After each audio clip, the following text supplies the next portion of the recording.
যখন মানুষের প্রতি মানুষের জানবার আগ্রহ নষ্ট হয়, তখন থেকে সম্পর্ক বিনাশের দিকে হাঁটতে শুরু করে।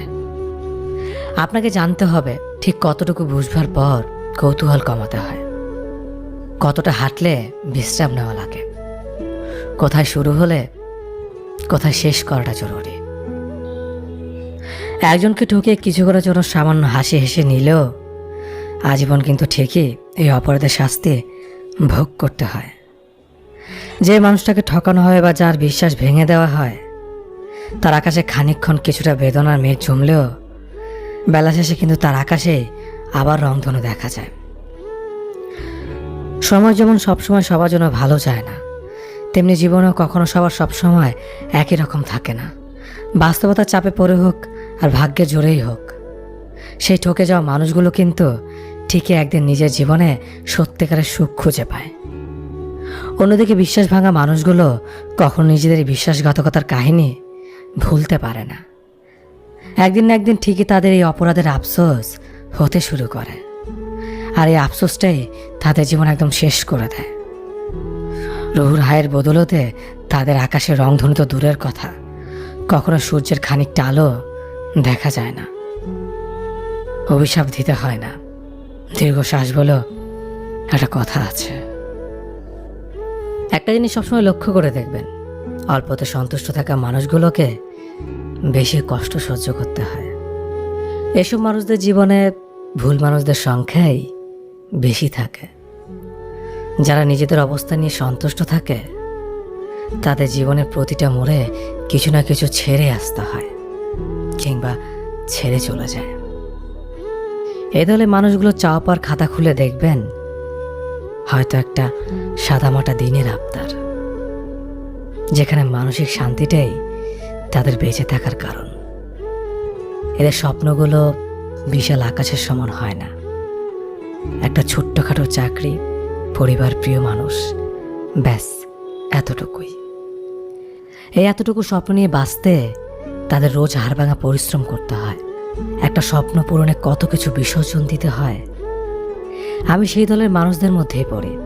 দিন শেষে নিজের মানসিক শান্তি খুঁজতে গেলে খালি হাতে বাড়ি ফিরতে হয়।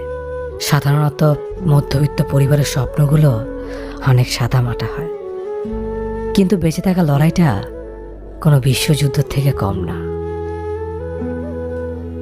একটা মজার ব্যাপার কি জানেন, আমাদের প্রায় প্রত্যেকটা মানুষের জীবনে এমন একটা প্রিয় মানুষ থেকে থাকে যাকে আমরা আমাদের অন্তরস্থল থেকে ভালোবাসি, যার একটা মুখের হাসির জন্য আমরা অনেক ত্যাগ স্বীকার করতে পারি।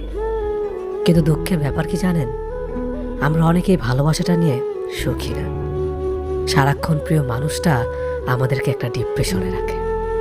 10 বার কল দিলেও একবার রিসিভ করে না, 5টা SMS করলেও একটা রিপ্লাই পাওয়া যায় না। কারণে অকারণে প্রচুর ঝগড়া করে, দিনের পর দিন অবহেলা করে, কিন্তু সে আপনাকে কোনোদিনও মুখ থেকে বলবে না যে সে আপনাকে ভালোবাসে না। কখনোই বলবে না তুমি আমার জীবন থেকে সরে যাও। কোনোদিনও বলবে না যে চলো আমরা ব্রেকআপ করি। আপনি যখন রেগে গিয়ে ব্রেকআপ করতে চাইবেন, তখন সে চাইবে তার মুখের একটু মিষ্টি কথা দিয়ে সম্পর্কটা ধরে রাখার জন্য। বাট ট্রাস্ট মি, এটা কখনো অন্তর থেকে নয়। আপনাকে মুখ থেকে বলবে না যে তুমি আমার জীবন থেকে সরে যাও, কিন্তু তার কাজকর্ম, তার আচার আচরণে সে আপনাকে বোঝাবে প্লিজ আমার জীবন থেকে সরে যাও। সে মানুষটা এতটাই চালাক, আপনাকে কখনো মুখে বলবে না বিচ্ছেদের কথা, কখনোই বলবে না তুমি আমাকে ছেড়ে চলে যাও। কারণ সেই কথাটা বললে আপনাকে সারা জীবন সে অপবাদটা দিয়ে যেতে পারবে না যে তুমি আমাকে ছেড়ে চলে গেছো। এতে সাপও মরবে, লাঠিও ঠিক থাকবে। এমন প্রিয় মানুষদের সালাম দিয়ে সোজা হেঁটে চলে আসুন, যদি জীবনে বাকিটা সময় নষ্ট করতে না চান। আসলে নিজে ভালো থাকাটা ভালো, স্পেশালি নিজের স্বপ্নগুলোকে ভালোবেসে ভালো থাকাটা ভালো। আমাদের জীবনে হাজার মানুষ আসবে, আবার চলেও যাবে, তবে দিন শেষে সবচেয়ে বেশি জরুরি আমাদের অ্যাটিটিউড। যে মানুষের ড্রিম অন্য মানুষের সাথে জড়িয়ে যায়, আর যাই হোক সে মানুষ সফল হতে পারে না। হয়তো অন্যের সহযোগিতায় টাকা ফেম পায়, কিন্তু নিজেকে হারায়। নিজেকে নিজের মতো বাঁচতে দেওয়া অ্যাটিটিউড।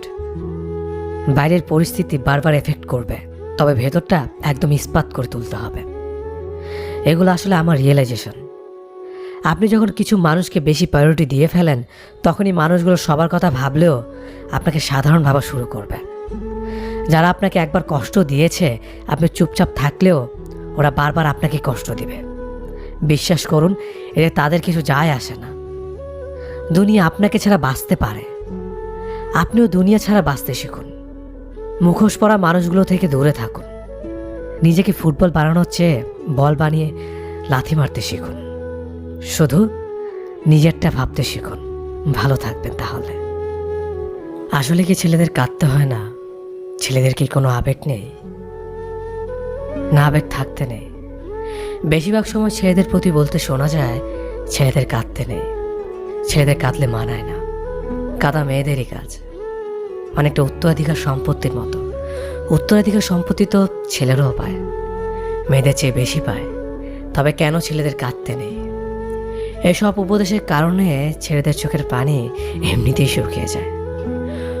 কোনো ছেলেকে কাঁদতে দেখলেই সবাই এক কথা বলে, মেয়েদের মতো কাঁদিস কেন? আরে কান্না আবার মেয়েদের মতো হলো কবে?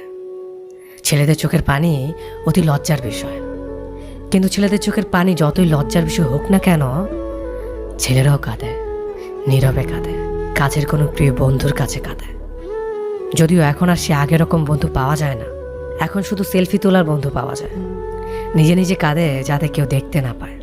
ছেলেদের ওপরে যতই ঝড় তুফান আসুক না কেন, ছেলেদের কাঁদতে নেই।